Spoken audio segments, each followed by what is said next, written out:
Pelatih PSM Makassar, Bernardo Tavares dinobatkan sebagai pelatih terbaik di kompetisi Liga 1 musim 2022-2023. Pelatih asal Portugal ini memang menjadi satu-satunya pelatih yang layak meraih gelar ini. Selain berhasil membawa PSM Makassar keluar sebagai juara di musim ini, ia juga sukses merubah gaya bermain tim berjuluk pasukan Ramang ini.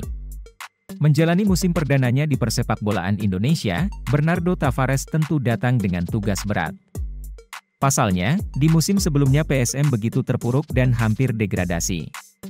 Bermodalkan pemain Liga 2 dan para pemain muda, ia sukses membuat tim ini begitu solid. Ia bahkan berhasil membawa PSM Makassar meraih 9 kemenangan beruntun di musim ini. Penantian panjang 23 pun untuk meraih gelar juara usai di tangan magis Bernardo Tavares pelatih asal Portugal ini.